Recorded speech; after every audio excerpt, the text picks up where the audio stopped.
Me, a bro. Yep. He, a dude.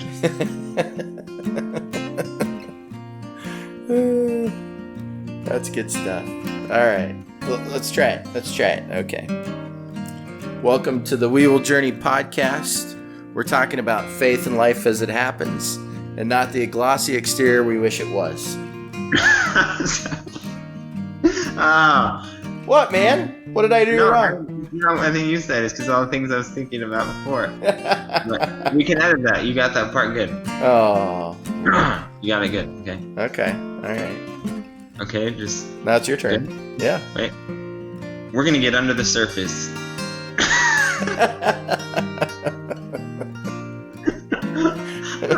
I should have said all those things before. We should have waited. Down and dirty until after we read this part. Okay. Okay. Wait. We get under the surface and explore the down and dirty.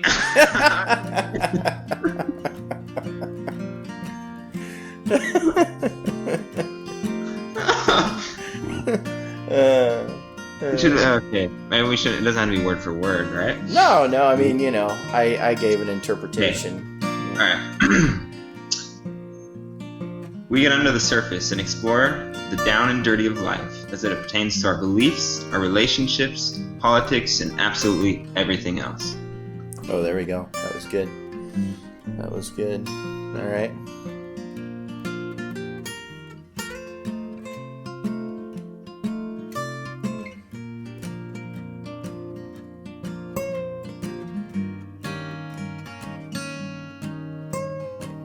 Hey guys, welcome to another We Will Journey podcast.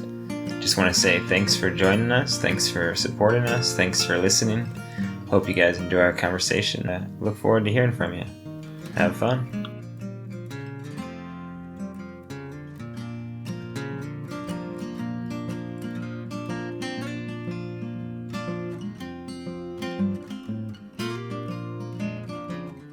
Three, two, one. Well, Seth, how do we start again, man? We were just recording and something happened and we had to start over.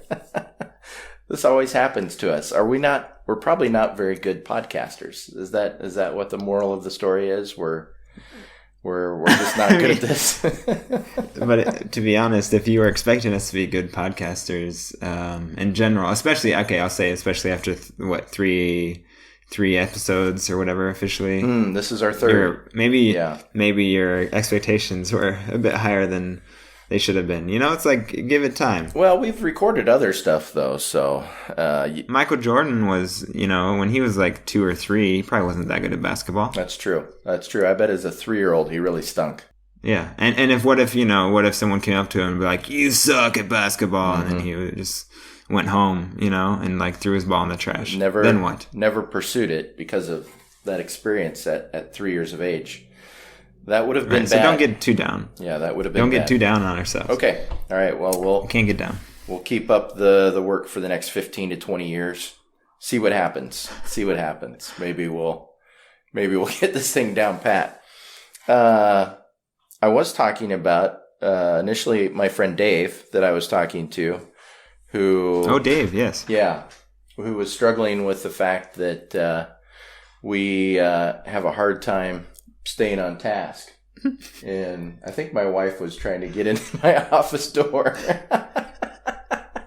Speaking of, as soon as you said that, you start looking around. I'm like nervously. looking over there, like somebody's trying to break in. I was expecting like something to get thrown at your head or something, but yeah. Well, okay. Anyways, so Dave was commenting on our inability to stay focused. And we're good at staying focused on not staying focused. Right. Our gifts fall into the area of not staying focused, and we're good at it. I mean, come on, Dave. You're like basically you're the arm saying to the foot, why don't you operate like an arm? No, the foot has to do what the foot's got to do. The foot's got to be a foot, man. A foot. Each part of the body. Be a foot. That's right. Maybe we're like long, flowy hair blowing in the wind and just kind of going a little bit everywhere. and no, like Fabio like riding Fabio. on a white stallion. Yeah, like Fabio. That's a good through the meadows. That's a great image. That's a great image. Mm-hmm.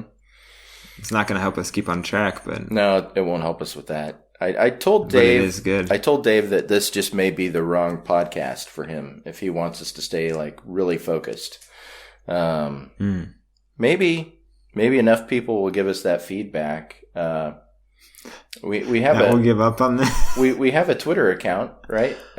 What's our Twitter account that they could give us that kind of feedback if they wanted to? Our Twitter account is We Will Journey 11. Huh? I believe. Really? I think it's We Will Journey 1. No? Dang it. I don't. There's a 1. But if you search either of those, you'll find it. That's the point I'm trying to get at. We're going to have a little advertisement here in this podcast. So we've both probably if we got do it this, wrong. It's way... Yeah, we've both got it wrong. We also have an email. I think that's wewilljourney.connect@gmail.com. I think I got that one right. So that is correct. You could always email us if you absolutely cannot find our Twitter profile. Hey guys, it's Seth. Some of you might be wondering, I wish there was a way to follow these guys and what they're up to. Well, I don't know if you heard about a little thing called the internet. That's right. If you check us out at twitter.com/WeWillJourney1, you'll be able to keep updated on what we're up to and maybe some future interviews or projects we're working on. Catch yous later.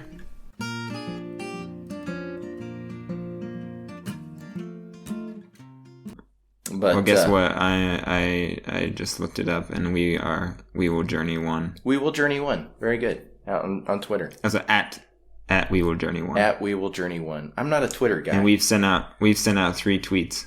We've sent out a total of 3. Nice. Yeah. We're hitting that thing hard. We've sent out more tweets than we have followers. So that's That's good. That's good. So today, Seth, we were talking about the fact just a few moments ago. Our last podcast, we had kind of ended on this idea of the ministry of hospitality and also Soma Missional Community and some of the things that they talk about as far as having gospel fluency.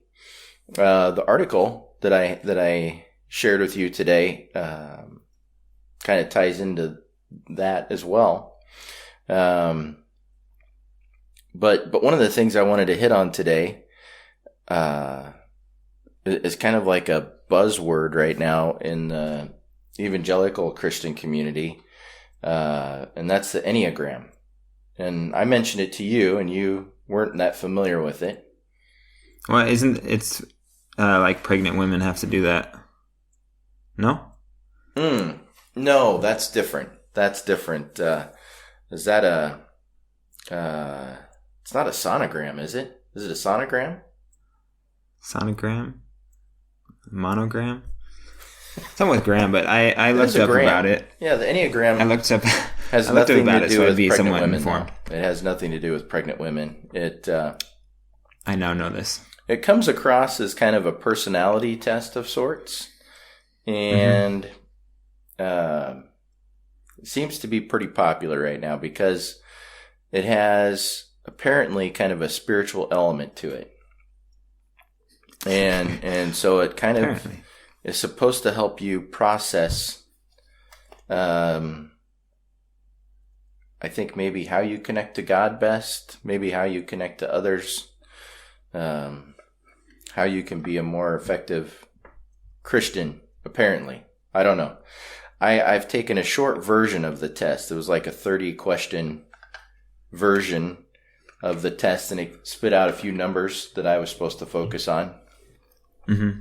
And, but anyways, I was reading through this article that I sent you, and I've been listening to some other podcasts that on both sides of it that either support the Enneagram or are more against it. And I've done a little bit of reading on it too, just kind of some general web searches just to kind of see what kind of information was out there. One of the things that I found interesting was that it was starting to gain some momentum, and apparently the Catholic Church kind of did their own study on the Enneagram in like 2004 or 2005, and then released a document that basically said that the Enneagram does not have any scientific background, nor does it have any like Orthodox Christian background, and that it came from something else. Neither one of those two could be traced to either one of those, and therefore, at that point in time, they said that's probably not something that we need to pursue, that the Catholic Church wants to pursue. It's interesting. There's like a string of things that are kind of connected to it, I think. An author that I really enjoy reading has a ministry called Christ Our Axiom. And I read his book called Homeward Bound, and I really enjoyed it. In the back of the book is kind of a prayer exercise that I really enjoy. It's called the Daily Examine. Have you ever practiced that, Seth? The Daily Examine? Possibly. I mean, I've heard a few different of those daily prayer routines. I'm not sure if that's one that I know. I just don't know the name. So possibly. Yeah, and so that's actually something that I've incorporated into my own prayer life a little over a year ago, and I've really enjoyed that. And then if you go to this guy's website, that Christ Our Axiom website, it's kind of like a monastic movement, okay? And so it's about prayer and solitude. They talk about Jesus as a contemplative activist. Have you ever heard that term before? Contemplative activist, which is kind of just a way to think about as Christians how we kind of our method of operation, and it's kind of a contemplative and prayerful mode, and probably a little less, I'm trying to think of the right word here, but less vocal, maybe. We're not out there on the streets making a lot of noise. It's a more contemplative approach, which I enjoy. I enjoy a lot of that stuff. And then it kind of like takes you down this path of centering prayer.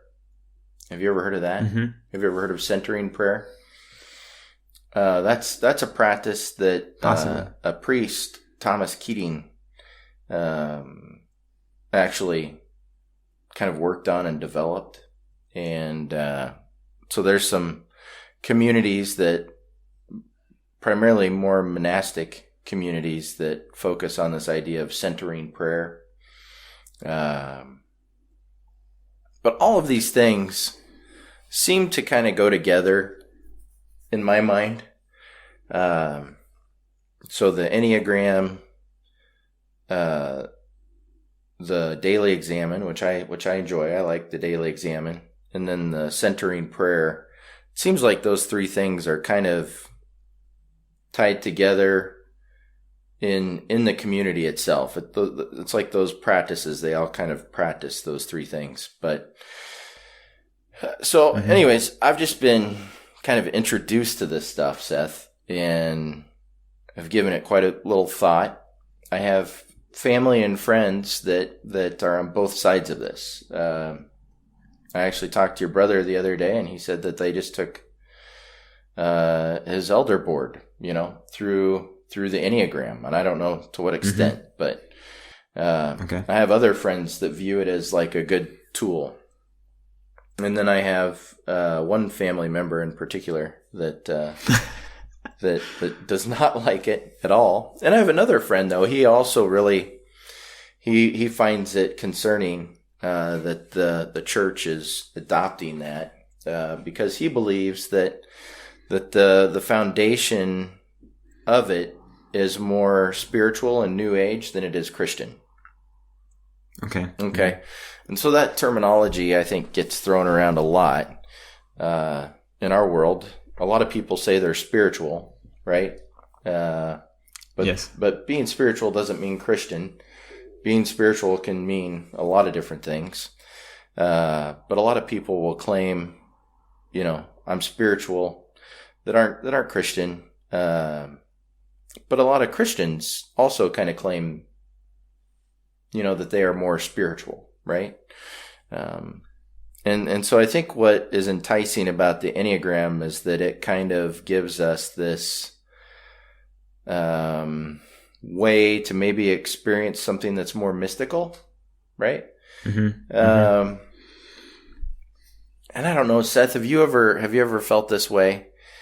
But we read about these amazing events that take place, especially in the Old Testament, right? There's just this trippy, weird, Jesus is in this burning tree, right? It doesn't burn up. And there's just all these crazy things. There's this talking donkey, right? There's a witch, right? That summons up a dead spirit. I think that was, I think she summoned Saul.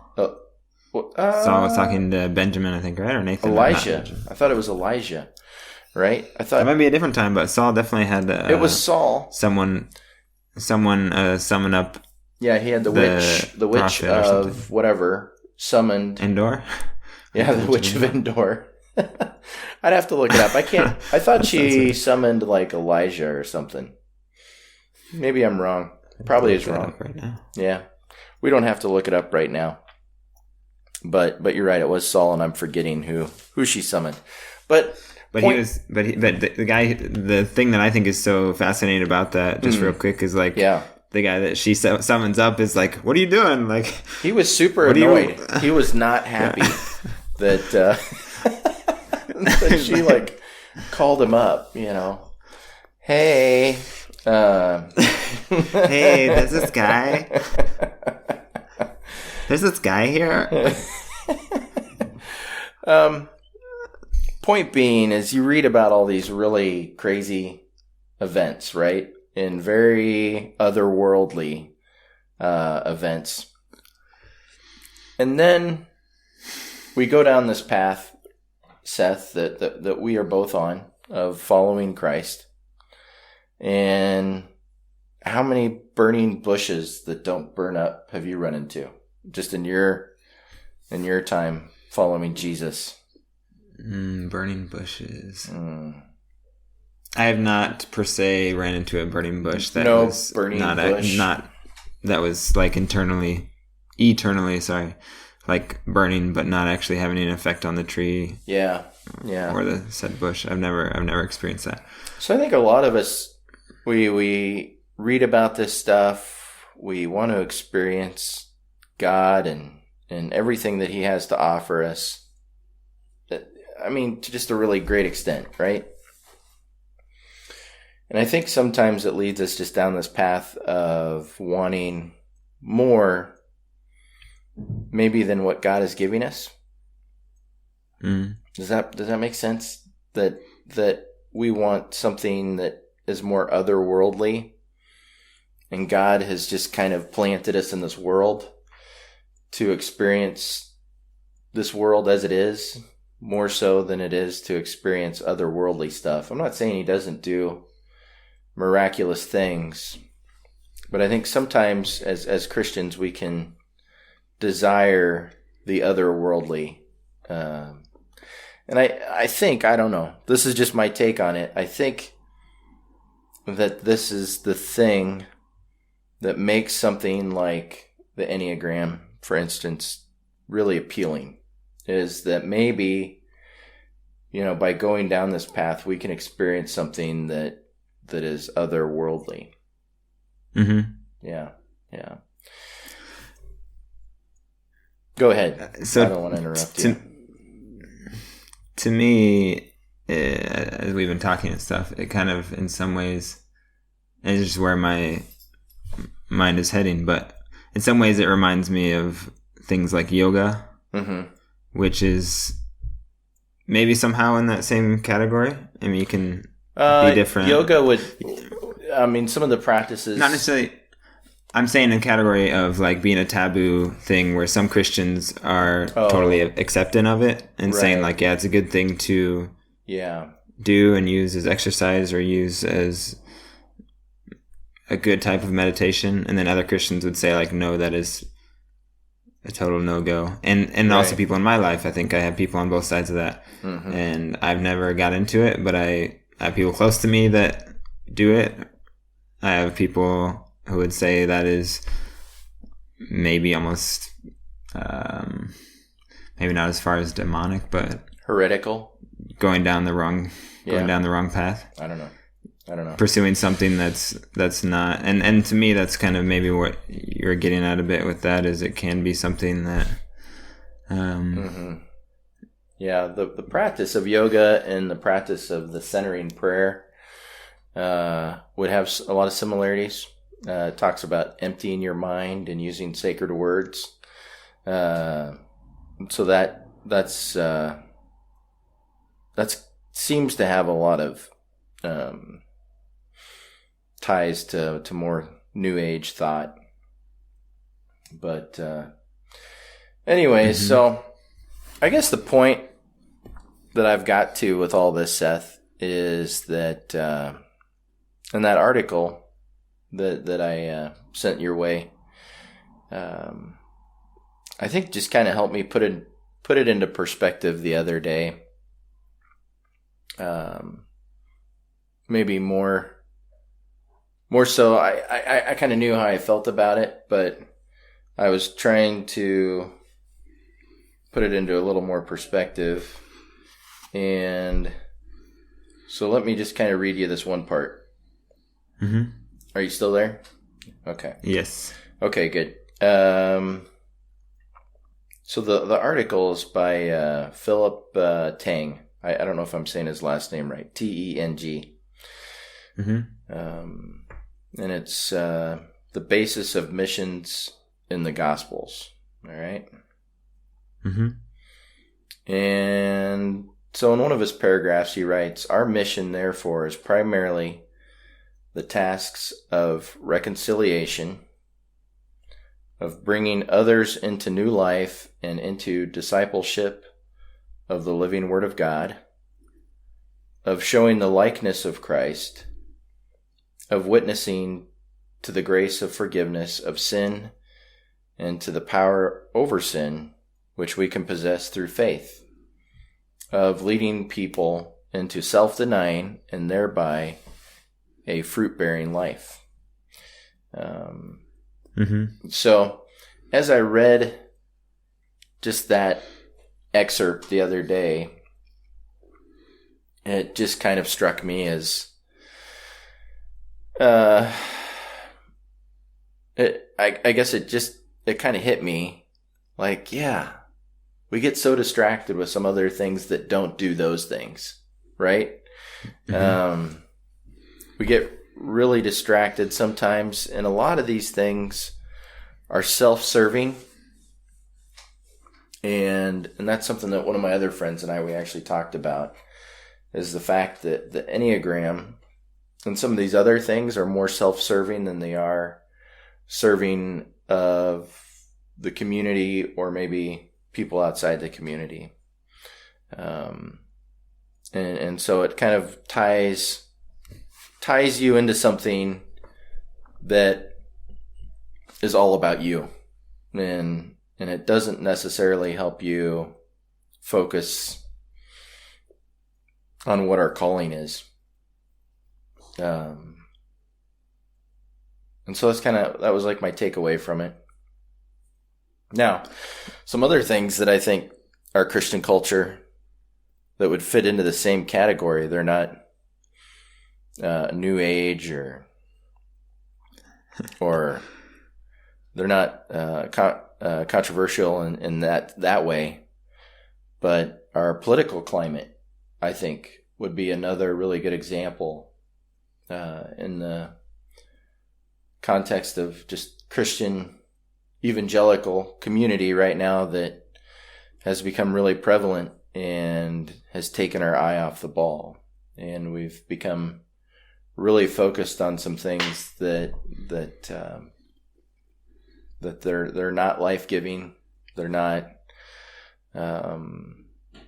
building up our community. They're not drawing others into our community. They're kind of self-serving. Mm-hmm. And so I think, that aspect of our culture today is maybe probably even more destructive than the Enneagram. I think that more people are probably caught up in that. But I think that's equally as scary. I think both are scary. Both are a distraction from the truth. Email. That's right, I said email. Seems like everybody's got one these days, even us. So if you want to get in contact with us or chat about the weather, you can shoot us an email at wewilljourney.connect@gmail.com. Look forward to hearing from you or reading from you.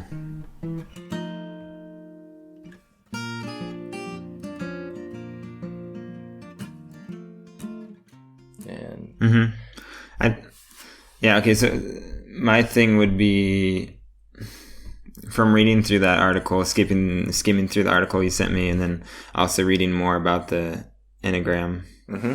Enneagram, right? Enneagram, yeah. Enneagram is there is a bit of a contrast where the one, the like missional lifestyle, living a life how Jesus did, is embracing like, being a servant, dying to yourself, loving others, putting others above yourself, mm-hmm. the way that Christ lived, right? Yeah. And then the Enneagram could lead to maybe, hey, what's special about me? And, how I'm so wonderful, maybe affect the world in a positive way or whatever. Mm-hmm. And obviously, if you would go that route where you're just using it as a self-serving tool or whatever, then it's not good. But and just like the political stuff too, if you're using politics as something, or you're putting it above basically your walk with Christ, and it's never going to be a good thing, no matter what side of the coin you are. But I feel like I do feel like there's a lot of tools out there that can be good tools if you use them in the right way, and that it comes down to where your heart is, right? Mm-hmm. With a lot of it, I think there's a lot of people that are able to use those kind of tools and other personality tools and quizzes or whatever, tests and things, and find out helpful things about themselves that maybe allow them to relate to the people around them in a better way, or realize some of their faults even, finding out some of your personality and strengths would be a bit different. But like for me, finding out some areas like, hey, that actually totally makes sense about myself, that I have a strength in that area and a weakness in this area. And so I can kind of use that knowledge now as I navigate relationships, or as I'm leading, people or whatever. Mm-hmm. So I think it can be a good tool. I don't think because some people have used it for wrong, or maybe some people can get sucked into the me aspect of it, mm-hmm. means that everyone mm-hmm. is doing that. Right. Because I think Christianity, and I'm not as studied in Christian history as some other people, but I know we've often taken even pagan traditions or ideas Tons and made them our own. Yeah. Yep. And now, I'm probably doing things that were once a pagan tradition, or maybe mm-hmm. certain holiday things that we celebrate, but I'm not doing it in a way that's What's the Halloween pagan. What's the Halloween one again that you guys do? The Halloween one? Yeah, with the scary monster. Oh, you mean in in Austria? Yeah. That's there's not. So Halloween is actually being adopted from America. What they have here is they have the Christmas tradition with the Krampus and Yeah. the Krampus and the Sankt Nikolaus. Yeah. Basically, Sankt Krampus. Nikolaus has this evil companion who I think kind of helps him punish the bad kids.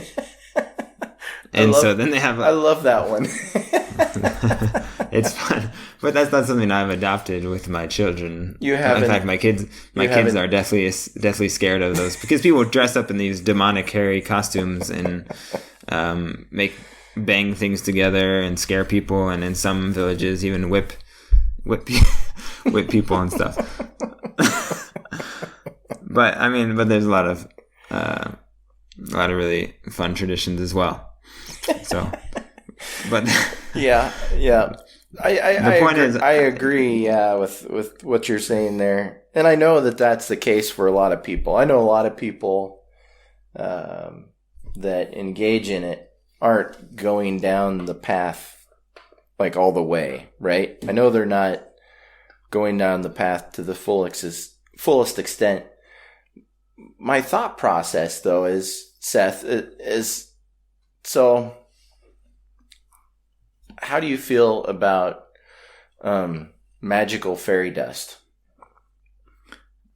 Never had some. You've never at my disposal. You've never had magical fairy dust, right? You've never used it or seen somebody use it. Have you seen anybody use magical fairy dust? No, I did. I could tell you something I did see a few days ago, which is completely tell me about true. that. This will make Dave happy. Go ahead. It is not because you're talking about things that you've actually experienced. Mm-hmm. And I did actually 100% experience this. I was biking back from going shopping or something, right? So I bike by the river on my way home every day. Uh-huh. And I've seen this lady before, maybe half a dozen times, and she's always dressed completely in black from head to toe, long black dreadlocks, and super white makeup, right? So kind of just sort of the gothic feel, but even like more intense. And I've always had kind of a uneasy feeling when going by this person. And so this last week or 2 weeks ago, this actually happened. I biked by and I was like, oh my gosh, like, I kind of get the heebie-jeebies. Hey, there you go. And I go by and there's all these crows like up in this tree. Yeah. And I'm like, that's kind of interesting. And so then I just like slow down a little bit and look back because I just want to see what happens. And all the crows get down from the tree and follow her. And I just keep watching as she goes off in the distance. And there's a flock of crows following her right behind her. There's other bikers, going back and forth. Right. And there's this flock of crows literally following this woman in black. Wow. Heading down the bike trail. And it was one of the weirdest things I've ever seen. I've experienced different things, but like, that's what you see. That's like one of those things that you see in movies. Right. With like the witch or whatever. Oh, there's crows following her around. That is wild. You think she just had like a lot of like bird food on her? You think it's kind of like the dog biscuit in your pocket trick? Should I? I could, especially for this podcast, if I see her again and she's surrounded by crows, maybe I could investigate. Yeah. Yeah. Go talk to her a little bit. Ask her. Or I could try and cast some demons out, but I would probably need some reinforcements for that. Yeah. But if that was the case, but that was, anyways. That's like, I don't know if she had any fairy dust on her shoulders, but yeah, who knows? So I've just been kind of thinking about the fact that there's a lot of things we would say like fairy dust. There's not like a scriptural precedent for fairy dust, nor is there a scientific precedent for fairy dust. Okay. Mm-hmm. What are you getting at? And so most of my friends, I think, would agree that fairy dust is not something that we should pursue, right? Mm. I've been thinking a lot about just the medical science. Almost across the board, Christians in our day and age strongly believe in medical science. Has that been your experience, Seth? I mean, it's been mine. I just don't know too many Christians. I would say on the totality of it, there's certain things. Sure. Definitely, in my growing up and stuff, there's certain things that are like, I don't know about that, or there's this thing is, there's very polarizing also medical things or certain vaccines or stuff, whatever. But like, yeah, if you're talking about someone who's actually sick with something serious, then I would say yes. But there's a lot of hot button issues as well in the medical. Sure. I get that. I know there are, but it seems like when people get sick, they pretty much go to the doctor. For the most part, Christians, non-Christians, whoever, it's pretty widely accepted.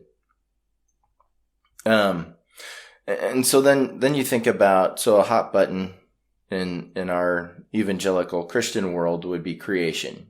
So you have science that points to an old earth and an old universe, and then you have scripture, which a lot of people interpret as pointing to a young earth, right? And a young universe.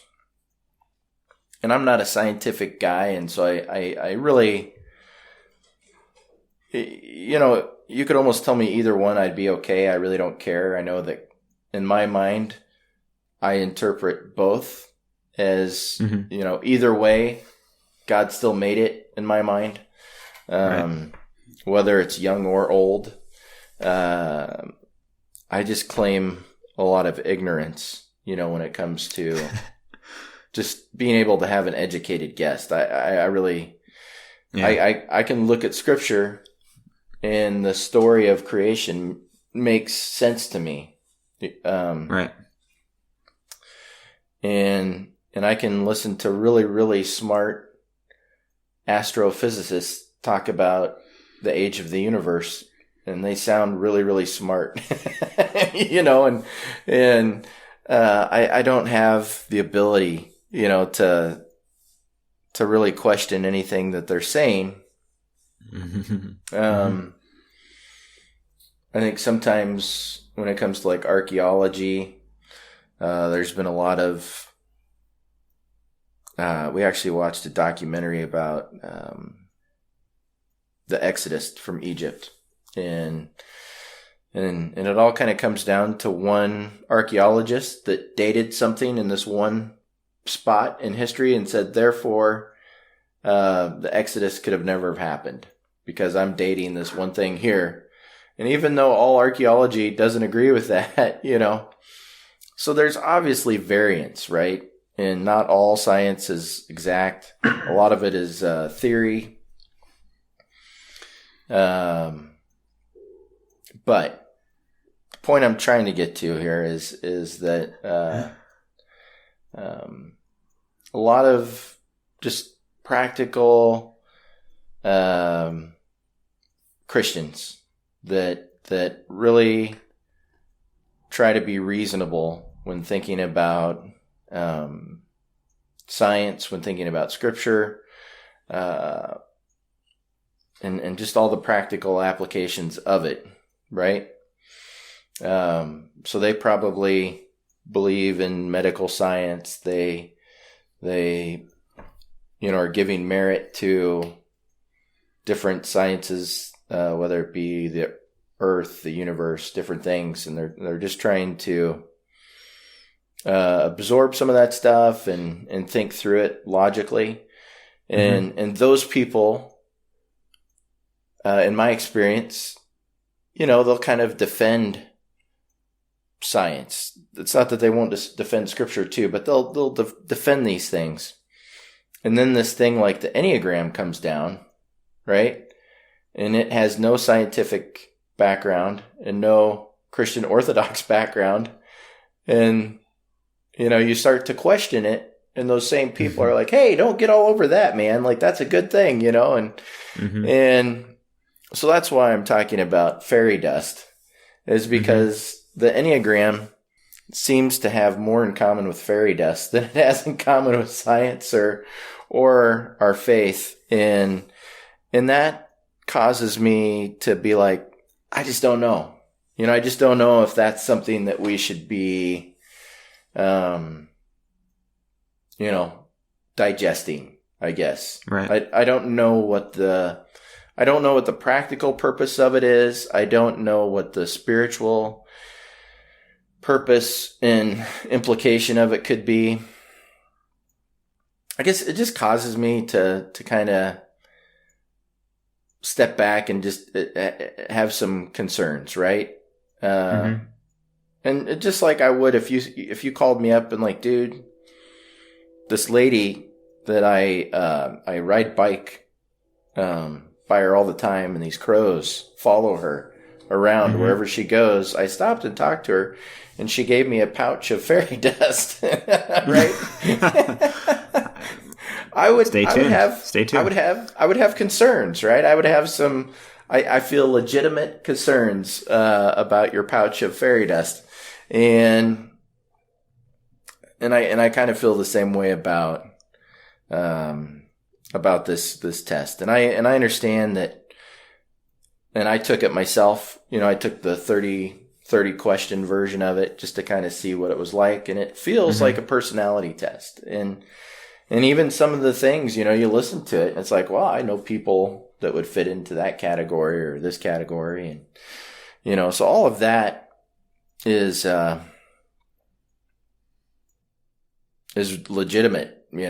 Our minds can kind of attribute rational thinking and practical thinking to a lot of different things that maybe aren't rational and practical.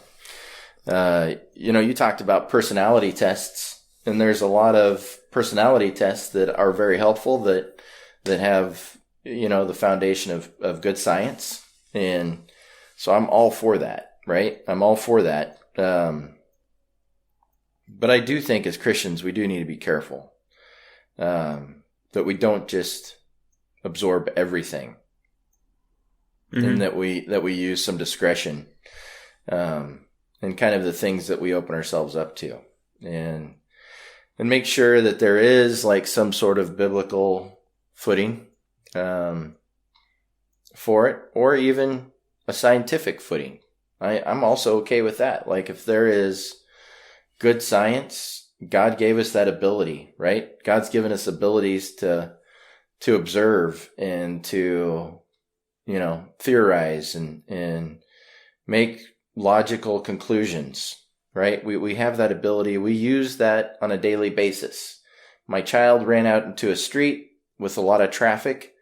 Based on the data, if I want my child to live for, the next few minutes, I probably should run out there and get them off the street in order to protect them. That's like taking in information and analyzing the data and then doing something based on the data, right? So we do these things on a regular basis, and so I don't know. It's just kind of crazy to me. There's just so many things in our Christian culture today that really are worrisome.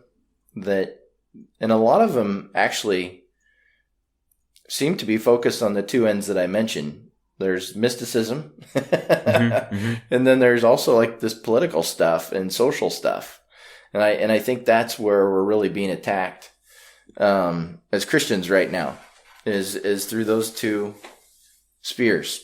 And honestly, some of the people that would be really against the Enneagram are totally caught up into the political stuff, and the people that are really into the Enneagram, are not caught up into the political stuff. And I actually know fewer people that aren't dealing with one of those issues right now, that have kind of veered away and stayed away from both those things. You may be one of the only dudes, one of the few dudes that I know that just really don't give either one much time in your life. Yeah, ignorance is bliss. That's what we're talking about, right? Yeah. Well, for however many people are listening out there,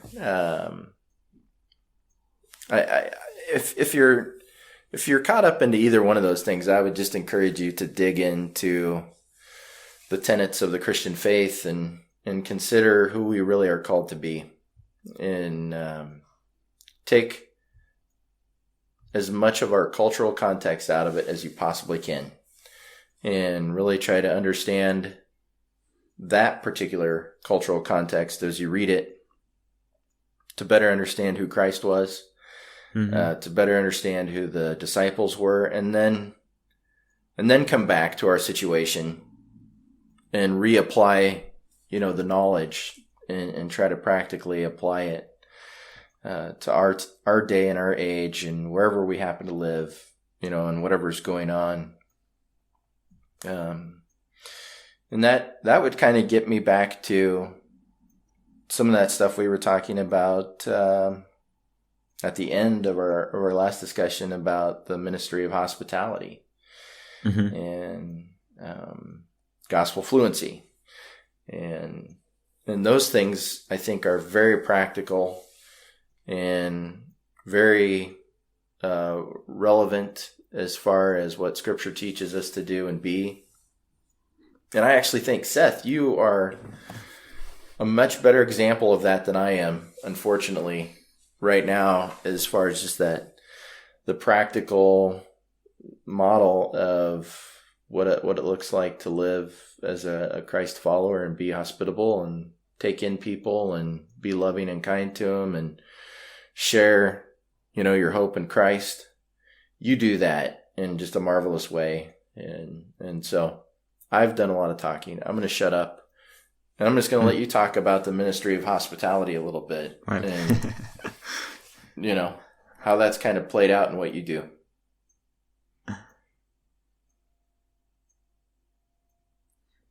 Wow, that was a drastic contrast, or what do you say? Shift. I shifted topics because I'm tired of talking about it. But it is out there in our culture. It is out there in our culture, and I think we should address some of these things. But yeah, I appreciate what you're saying. I think you're also very, man, just getting to go hang out with you in Western Nebraska and seeing all the different people that you are invested in, and how many people who know you and experience your love and your care is pretty awesome as well. So yeah, I would say first, like, closing up my thoughts on that last topic is, for me, a good reminder is always kind of a saying that I think I heard it in a sermon once, but I'm sure it goes around in Christian circles or whatever, is like, basically, we need to always make sure that the most important thing is that the most important thing always stays the most important thing. And so that would be Christ. Pointing, everything we do should point to Christ, right? And He's the way, the truth, and the life. That's the main thing, right? He's our cornerstone. Yeah. And so if we're always making sure the main thing is Christ and pointing to Him, and then I think there's some different helpful tools out there that we can use for good. Sure. But there's also a lot of those tools that can lead us into the woods, and then you're looking around like, wait, where'd the path go? Yeah. So I guess, yeah, that's kind of my overall arching. I think a way to maybe think about it is the path may be going directly through the woods. And if you veer off the path, it's easy to lose it. If you're like, oh, look, a butterfly, and you go 20 feet in the wrong direction, and pretty soon finding that path is kind of difficult to do. I wonder if that's kind of like one of the realities of our life. Yeah, and that can be different things for different people. I have those things in my life that draw me off the path, Yeah.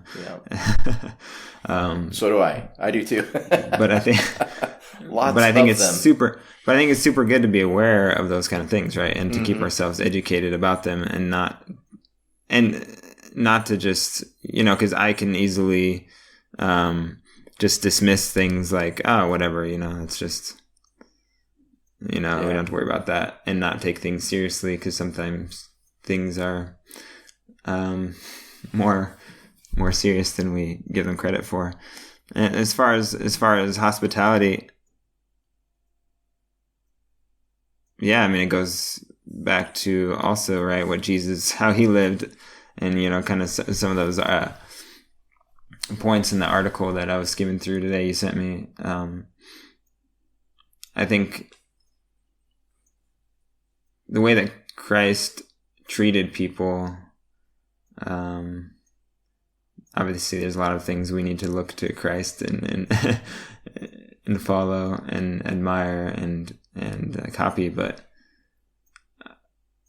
I think all the time, like, just the people that he loved, the people that he even took a step towards, There's a lot of stories also, people taking steps towards him, people coming up and, wanting to get healed, or the woman, reaching out and touching his cloak and things like that. Mm-hmm. But you also see things where he goes to people, or he cries out to Zacchaeus, who's obviously not someone who's well liked. And I don't know, I've been confronted with that sometimes, or I guess over and over again in my life, basically at every different job or place where I've lived or worked or whatever, is there's usually those people either in your community, in your house, or I would say in our apartment building, it'd be called house in German, in our apartment building, at my workplace, at the States, I had different workplaces where there's, tons of employees. There's always those people or that the general population doesn't necessarily like, or they kind of enjoy taking shots at them, talking behind their back, making comments as soon as they leave or whatever, like, oh man, I'm so glad that so and so is gone, or whatever, those kind of things. And so I think that's one thing that Christ has, and the Holy Spirit has often maybe pushed me towards or convicted me, is to kind of reach out to those kind of people, stand up for those kind of people. And that's how we met. And I was being rejected by a large group of people, and you're like, oh, that poor guy. It's like, hey, buddy. Well, you and Alyssa are always having people over and just being very warm and welcoming. And the people that you interact with are from literally every different background you could think of. And I think that is just one of the ways that you guys have been incredibly obedient, and just kind of fulfilling the thing that God has called you to do where you're at. And I find it inspirational. And I've got one story, and this isn't you necessarily being hospitable in your own home. But it took place at our home, and you guys just value friendship and like connectedness in probably a way that I've experienced in few other people. You were several years ago, you were camping in Colorado, and your daughter had a very traumatic event. Yeah. And something that you had no idea was going on in her life happened while you were in Colorado, and she had some touch and go moments Mm-hmm. And I think for any parent, that would just be incredibly traumatic and scary and kind of mind numbing. And I think it was all those things for you guys. And you call me up and you're like, hey, dude, this is what's going on. But we still want to sing through. We still want to swing through and see you guys. and like Natalie and I were just kind of blown away. It's like, and I know I told you, I'm like, dude, you don't have to do that. And you're like, no, we want to. And so like that kind of commitment just to friendship for whatever reason. I don't know why you did that. I don't know what was going through your head. I don't know if you're just maybe a little crazy or nuts or something. Maybe you just don't have a proper diagnosis, but I need to take the Enneagram. Yeah. But that just like floored us, that you would still want to do that. And so when you got here, you guys were still trying to figure out all of her medical things, and it was all new to you guys. And yet here you are, at our house, hanging out, having fun, talking, and trying to figure these things out at the same time. And I mean, to me, that's an experience that I had with you guys and your family that was just a blessing to me. It made me feel loved and appreciated, maybe in a way that I've felt very, very few other times. So yeah, that's pretty cool. Well, we wouldn't have came visit you guys if we didn't feel welcomed and loved and cared for. Like I knew like. I don't think a lot ahead of time, and so maybe I would make different decisions if I planned more than I do. but I wouldn't have, we wouldn't have wanted to come visit you guys if we didn't know we would feel at home, Yeah. Because like it's going through a situation like that, like I didn't want to go somewhere where I knew I'd feel like, I wasn't with people that cared about us as well. So. Right. So I appreciated having that time with you guys and being able to share a little bit of the kind of the burden we were going through, maybe, or the challenge. You right. know? Yep. Yeah. But yeah, so one of the other things that kind of surprised me and that I really admire is your willingness to pray at really weird times when I don't expect it at all. And like in really public ways, and I think I still struggle with some of that Christian kid growing up, and like as a teenager, you're worried about what your friends think type stuff. I think I still struggle with that, Yeah. And so you and I just remember pretty vividly in Vienna, we're walking down the street and we're talking, and I don't know what it was that triggered you to start praying, but all of a sudden you're praying just like out loud. We're walking and it took me a couple seconds, to figure out what was happening. But anyways, we're walking down the street, you're praying, and, like that modeled, and that's discipleship, right? That modeled something to me that I needed to work on in my own life, which was just, being more willing to give everything to God in the moment, at any time, at any place, regardless of the outcome, right? And so that was just like a little thing that you kind of showed me when we were traveling around the countryside in Austria, but or the city side at that point in time. But yeah, so that was cool, man.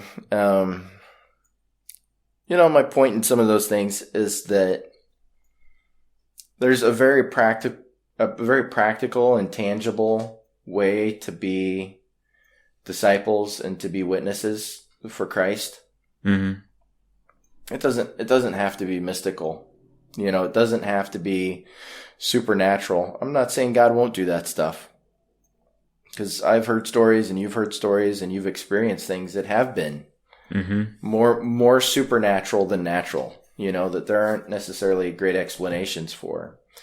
And I know God still is doing miracles in this world, and I know God is opening doors that we can't open by ourselves, and that He's doing it ahead of us.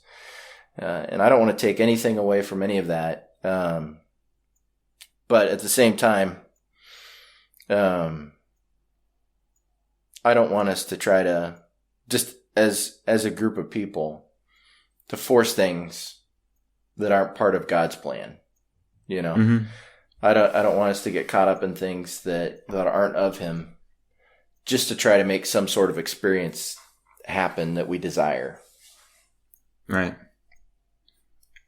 I get that. Yeah, I'm with you there. I just, yeah, like we already said, there's a lot of things out there drawing us in the direction that's different than the direction that God is leading us. And it goes back to the things we were talking about, if we're listening to the Spirit, if we're allowing the promptings, if we do those things, if we're obedient and loving others and praying and being in Scripture and being hospitable, all those things, I think some of those other things that are distractions are easier to navigate, because you kind of are you're on the right foundation. And so I'm trying to, it's interesting that you brought up that thing about praying in the city, because that's something that I feel like God is continually working in my life about. And just recently there's like twice where that happened in the last week, where I felt the need to pray for somebody or to pray in a situation, and I was like, I don't know, right now is maybe not the best time, or is people around or whatever. And I was like, I don't know, if I feel like pushed to do it, I should probably do it. And so it's still something that I'm learning. It's still a process, it doesn't, I guess it doesn't become necessarily totally automatic. But yeah, I'm glad we had this conversation, and it was fun to kind of research some more about that. And I haven't taken the test like you have.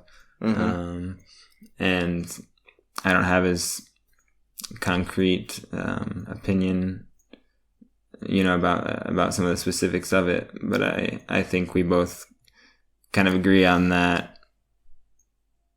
Let's keep our focus on Christ and just be aware of all the traps and the things that pull at our ego and all that fun stuff. Yeah. Cater to our selfishness sometimes. There's a lot of things that cater to just our selfish tendencies, and I have a ton of them, as you well know. But yeah, and I have to be careful, not to get caught up in things that stroke my ego and that, tap into some of my weaknesses that are just all selfishness.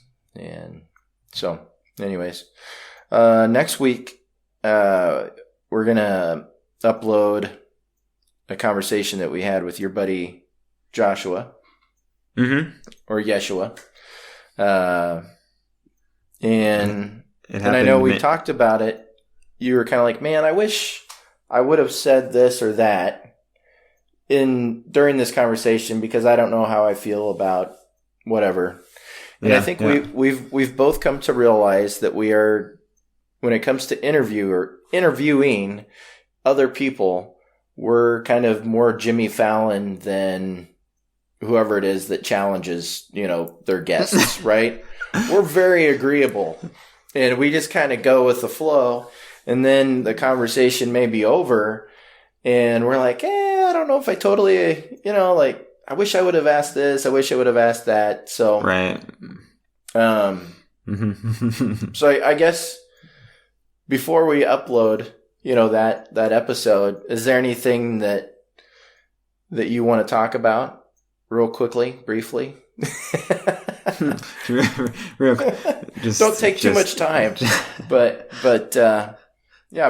before that, because I know there's some things that I don't know where I'm at, and see Joshua, he's a very scientifically minded guy, and he knows more than I know, and so I don't really like to get into debates with people on scientific things that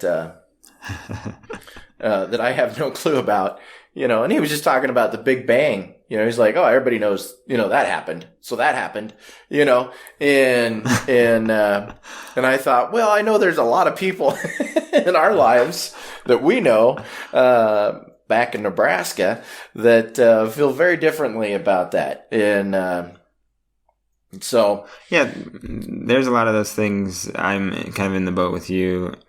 There's not a lot of those things that I've developed concrete beliefs about, like how many thousands of years it was, how did it exactly happen, how did God do it. But that's, to me, the main thing is that it was God that did it, and so that's what I think that's something we kind of talked about, or we will talk about, I guess, in the next episode, is like what's the cause, what's at the end of the tunnel, so to speak, when you're searching through all these things trying to figure out answers. I think God is ultimately what you're going to find at the end. I don't think there is another answer at the very bottom of all these things. I think there's a lot of answers along the way, and there's a lot of trails scientifically that will be different. You may take different paths, but I've even heard Joshua some of the most profound atheists. Yeah. I think he made the point that a good scientist won't accept God as the answer. He'll keep digging for that answer. He said something to the effect of, if a scientist did that, he would be a lazy scientist. What I think is intriguing, right? And what I really appreciate about like the study of the universe, for instance, is that we have some really concrete beliefs in God. And one of those is that God is uncreated, right? So he's the only uncreated spiritual being, meaning that he's always existed. He's never not existed. He will always exist. And our minds cannot fathom that, right? But when scientists talk about the age of the universe, right, as billions of years old, is it 3.1 or 3.2 billion years old? Or maybe it's 13. I can't remember. Like I said, idea. I forget these numbers quickly. So let's say the Earth is older than 10,000 years old, right? Let's just say, for instance, that it's older than that. Now, you and I, we can kind of comprehend 10,000 years, right? But neither one of us, and really nobody, can comprehend billions of years, right? We can't comprehend billions of years. But regardless, if the Earth is 10,000 years old, or if it's 13 billion years old, right? God was there. So if there was nothing, if nothing existed 13 billion years ago, God still existed, and so that's kind of the cool thing for me to think about. These numbers, I can't comprehend them, but they don't scare me because I know that God was there, at however far back you want to go. 500 billion years ago, trillion, whatever that number is, get a big number and have fun with it. God was there. And so that's kind of, for me, that's kind of a fun thought to have and to think about. And so I don't get too worked up about these conversations because I'm like, God was there. He created stuff. I'm very content with that. He sent his son Jesus to do a lot of amazing things in my life. I'm really thankful for what he already has done and for what he continues to do. And so that stuff doesn't scare me because I know that he was there, and that he, if he wants us to have those answers someday, he'll give us those answers. Amen. Mm-hmm. All right. Well, so next week we got Joshua, and I think it's been a while ago, but I think we were talking about just kind of this concept of all roads lead to heaven, and it got onto the fact that culturally speaking, the concept of truth has changed drastically. And so I think Joshua talks a lot about truth, and we talk about truth and, kind of this idea of all paths leading to God. So anyways. It's fun. Yeah. He's a awesome guy. And like you said, also very, very intelligent and thoughtful. So, I mean, I think we've done a pretty good job of when we do interviews, we have smarter people than our intellect combined typically is much less than the person that we're interviewing. Is it that hard though to find someone like that? I mean, it's not that tough. So there's walk down the street and start knocking on people's doors. Really? Yeah, there's a lot in the basket to pull from. So, anyways, are you digging our theme music? Well, we dig it too. You can check out more Jane Gilman music at our website, janegilman.com, or you can download some of her music to your playlist on iTunes. That's GILLMAN. Hey guys, thanks for stopping by. Make sure to come by every Friday for new episodes. You can check us out anywhere podcasts can be found. Until then, see you later.